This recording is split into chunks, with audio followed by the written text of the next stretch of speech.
We're approaching approximately 2 years into this genocidal campaign with no end in sight. Yet, the Palestinians in Gaza are able to wake up the next day to look for bread, to look for water, to sustain their lives. They are not giving up on themselves, and we should not give up on them. And we must maintain our activism, our advocacy, our rallies, our push for justice, freedom, and liberation to the Palestinian people. Because they know something that we all should know. The Palestinian collective is one people. We are suffering to varying degrees of intensity throughout historic Palestine and beyond. And that is why our collective consciousness is rooted in our history, in our heritage, in our struggle for freedom. Whether we are in Gaza, whether we are in the West Bank, whether we are in Jaffa, whether we are in Beirut, whether we are in Chicago, Palestinian refugees, the diaspora, all of us are connected to this noble land, to this noble struggle.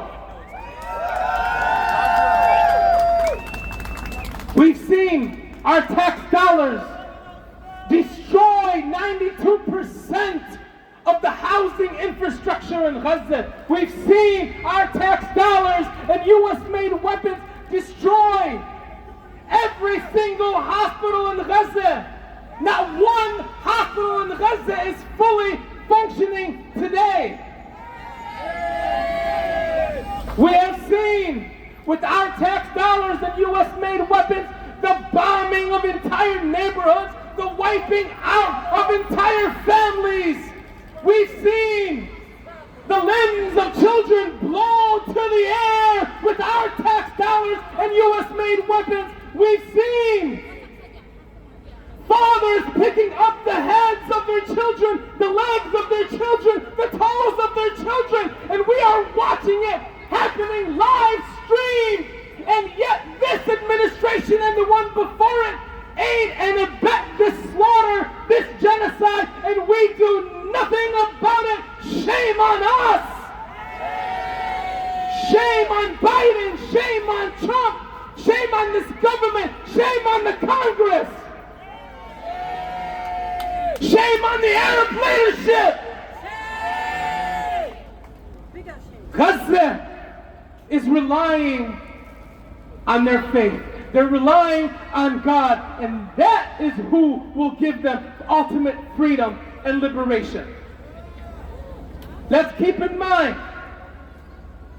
that Gaza represents the cornerstone of this struggle. If you forget about Gaza, you can forget about the Palestinian struggle. That is at the core of this. And that is why Gaza must always be in our minds and in our hearts and in our daily work. We must never give up on our people in Gaza. You've all watched the images of children carrying rice in their hands so they can feed themselves, so they can feed their brothers and sisters, so they can feed their families. They're starving. They're on the brink of famine. This is not some natural disaster. This is man-made, and we all contribute to it, whether we like it or not. Our tax dollars contribute to it. We have the utmost responsibility here in the United States because it is we that provide this genocidal regime with $3.8 billion every single year, unchecked, not investigated. And now this hypocrite, Mike Huckabee, the U.S. ambassador, wants to play his performative game and say that we have asked Israel to aggressively investigate the killing, the slaughter, the murder of a Palestinian American from Florida. Look at this hypocrisy. You are asking the genocidal regime, you are asking the apartheid regime that you aid and abet to investigate the accessory to a crime? The settlers are an accessory to the larger grand genocidal regime that has been operating in Gaza. This hypocrisy must not go unnoticed. Mike Huckabee is trying to create a separation between the ultimate regime itself, the state apparatus itself, and the settler enterprise. They are one in one. They go hand in hand. The settlement enterprise is part and parcel of this apartheid and genocidal regime. Settlers are Israeli forces. They are armed by Israel. They are funded by Israel. They are incentivized by Israel. They're offered protection by Israel. These settlers are part and parcel of the same genocidal regime operating in Gaza, the same regime operating in the West Bank, and even inside the internationally recognized borders.